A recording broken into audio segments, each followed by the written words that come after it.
So I just picked up this Hoyt Alpha X and I'm going to set it up. I got to get ready for a black bear hunt coming up. So I've got my arrow on and got it leveled out. Now I'm using this nifty little tool that you screw into the area where you attach your sight housing or your sight, and you basically balance the level with that.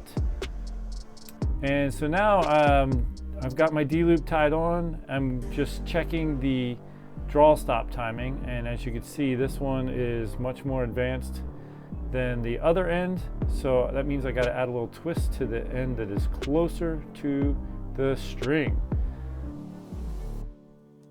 And I'm just going to start with doing 1/2 twist. I'm going to add 1/2 twist to this side and check it again.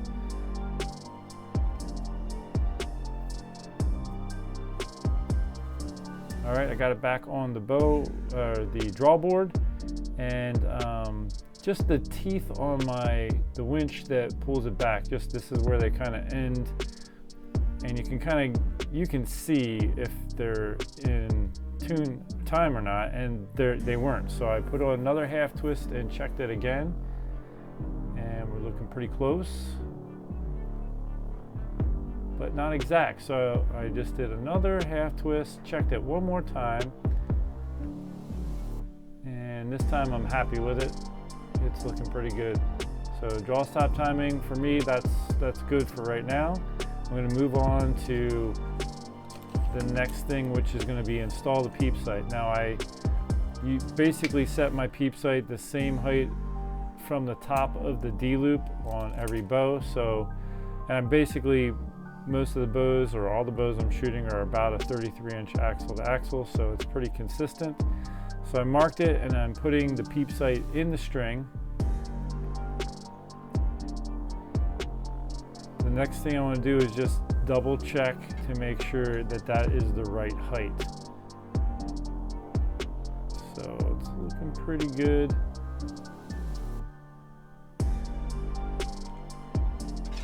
Now what I like to do is measure the exact same distance from the center of the peep sight up above it and below it.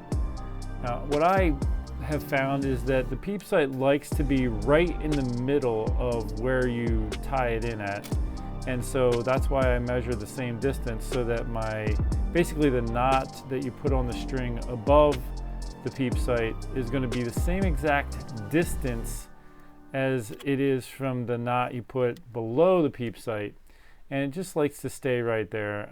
So I'm just twisting. I like to do the same number of wraps down the one side of the string to get to the peep sight.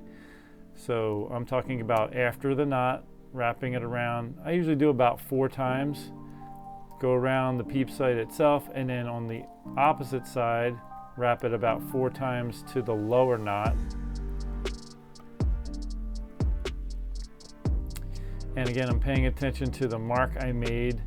So I want my knot to end up right on that mark. And as far as how to tie in a peep sight, I have a video on how to do that. If you need help tying in a peep sight, you can watch that video. I'm just kind of showing the fact that as part of my setup, I'm tying on the peep sight, and I wanted to mention the detail of measuring the same distance above and below the peep sight to help it stay right where you want it, in the center of the 2 tie-in knots.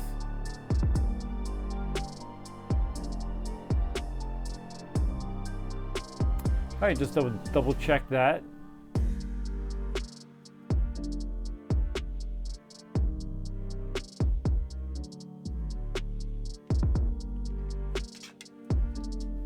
I'm pretty fortunate it's lining up pretty well. If it wasn't lining up pretty well, then I'd probably put a 1/2 twist in the string itself.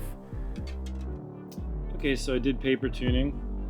I had a right tear here, so I moved the arrow rest a touch to the left, had a little less of a right tear, moved it a little more to the left, a little less, close but not perfect.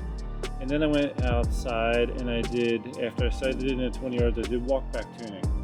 When I did walk back tuning, my first arrow hit, you know, where I was aiming, and then there was a slight drift at 30 yards. It was a little bit to the right, aiming at the same spot, and then 40 yards a little bit more to the right, which meant I needed to bump it a little more to the left. So I bumped the arrow rest about a 16th inch to the left, and then I did broadhead tuning.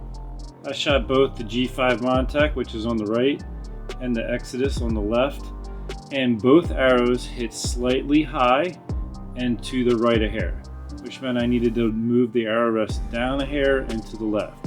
So I did that and got the broadheads hitting exactly where the field points were.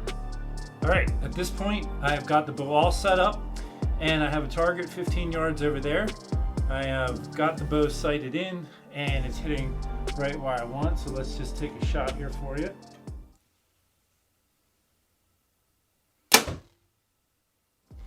Man, that's nice. Now, the reason why I just had to buy this bow and set it all up is because my other bow is sitting right here. Had the camouflage cracking off of the limb.